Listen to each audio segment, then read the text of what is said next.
Dans cette vidéo, je vais te montrer une école de gendarmerie abandonnée, je vais te montrer des sanitaires abandonnés et je vais même te montrer une église abandonnée. Salut à tous, c'est Zéphad. Aujourd'hui on se retrouve pour une nouvelle vidéo, j'espère que vous avez la forme. Aujourd'hui je vous présente les gars un top 5 des plus beaux lieux ou des plus beaux spots urbex de France. Donc c'est pas une généralité.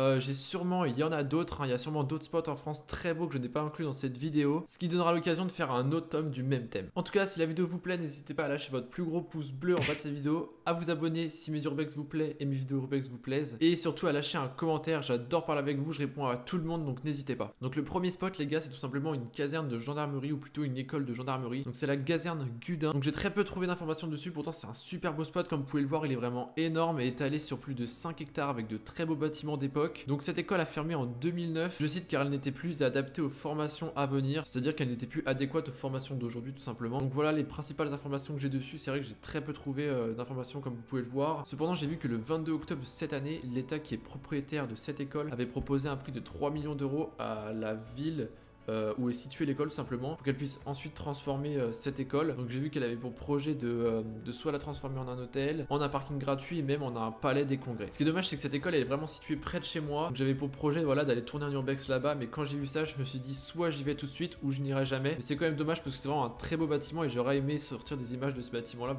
pour que vous puissiez voir ce qu'elle a été l'école et dans l'état qu'elle est et le bâtiment que c'est. Donc le deuxième spot les gars, c'est un sanatorium extrêmement connu dans le monde de l'urbex, c'est le sanatorium d'Incourt. Donc c'est un sanatorium qui a vraiment été beaucoup visité et beaucoup dégradé. Donc je vais vous raconter son histoire, il a vraiment un lourd passé derrière lui. Donc je tiens à préciser pour ceux qui ne le savent pas, un sanatorium c'est tout simplement un hôpital qui traite les malades atteints de la tuberculose. Donc c'est un sanatorium qui a été créé en 1933 sur un site de plus de 73 hectares. Donc à la base le sanatorium était divisé en 3 sites, il pouvait accueillir jusqu'à 500 malades, ce qui est vraiment pas mal pour l'époque. Donc il a été un sanatorium de 1933 à 1940. À partir de 1940, pendant la Seconde Guerre mondiale, il est devenu un camp de concentration pour les Allemands, donc de 40 à 42. C'est plus officiellement un camp d'internement parce que je vous rappelle que le seul camp de concentration en France était en Alsace. Fin 42, il a été libéré et c'est devenu une école qui formait la police de l'époque, donc de 42 à 43. 43, l'école ferme. En 1946, il redevient un sanatorium jusqu'en 1973. À partir de 1973, c'est devenu un centre de rééducation. En 1975, le bâtiment nommé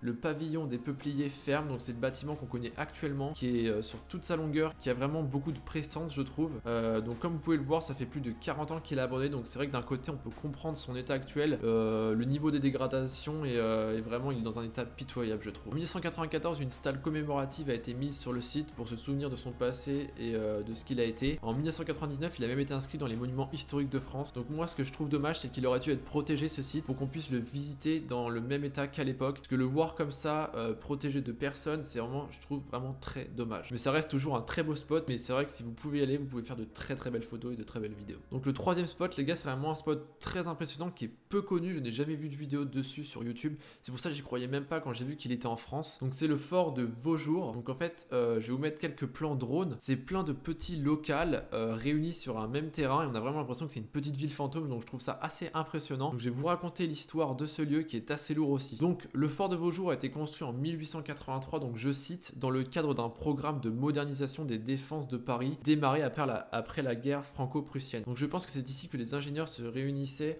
pour tout simplement innover et inventer de nouvelles armes pour défendre la France dans les guerres à suivre. Dans l'ordre chronologique, c'est devenu ensuite un terrain d'entraînement militaire, donc avant la Première Guerre mondiale et pendant la Première Guerre mondiale. C'est devenu ensuite une zone de stockage de munitions pour l'armée française pendant la Première Guerre mondiale et l'entre-deux-guerres. Pendant la Seconde Guerre mondiale, c'est ensuite devenu une zone de stockage pour l'armée allemande. Vu que ça avait servi pour l'armée française, c'est tout bénef pour les Allemands tout simplement. Après la Seconde Guerre mondiale, de 1955 à 1997, c'est devenu un lieu d'expérimentation atomique et un lieu d'essai pyrotechnique. Donc je m'explique, en fait c'est là que l'État faisait des tests de lancement de bombes nucléaires et travaillait beaucoup avec l'uranium, simplement accroître la puissance nucléaire de la France. En 1997, le fort de Vaujours ferme ses portes.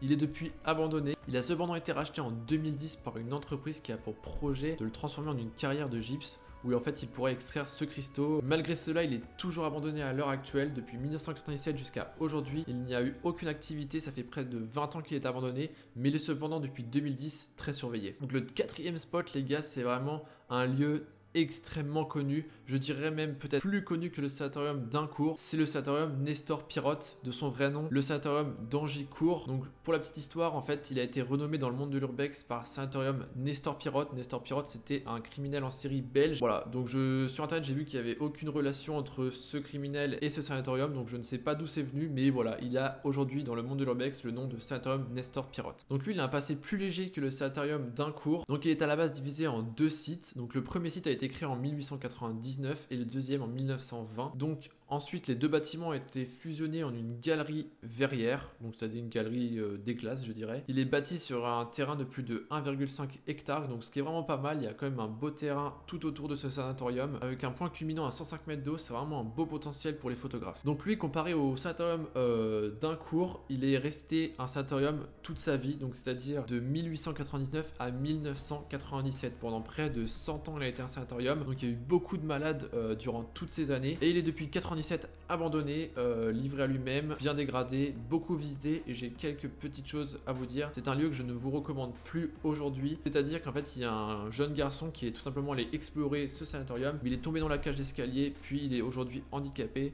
C'est pas tout, si vous suivez Max Case, il a un jour voulu faire une exploration dans ce sanatorium et il est tombé sur des gardiens qui leur ont expliqué toutes les histoires qui avaient pu se passer dans ce lieu, et c'est vraiment assez dangereux et assez risqué d'y aller. Donc moi je vous conseille vraiment pas d'y aller. Si vous voulez pas avoir d'ennui ou perdre votre matos, n'y allez pas. Mais pour moi ça reste l'un des plus beaux spots de France, même je dirais le plus beau spot de France. C'est vraiment un beau bâtiment qui tient encore sur ses pattes, on va dire, et il est quand même assez prestigieux. Donc le premier spot, les gars, c'est quelque chose vraiment d'impressionnant. J'étais encore plus choqué que pour le fort de Vaujour. Je ne pensais vraiment pas que ça existait en France, donc je vais vous dire ce que c'est. C'est une église abandonnée, donc c'est l'église Saint-Étienne-le-Vieux à Caen. Donc cette église a aussi un passé beaucoup plus important que les spots qu'on a vus avant, vu qu'elle a 1000 ans. Donc c'est une église qui a été créée environ au 10e siècle. Elle a été ensuite très endommagée pendant la guerre de 100 ans au 16e siècle. Suite à cette guerre, elle a été reconstruite dans la même époque, voilà, tout simplement. Ensuite, au 18e siècle, en 1793, suite à un manque d'entretien, elle menace de s'effondrer. Ça fait qu'elle est fermée au public en 1844. Il y a même un projet de démolition qui a été avancé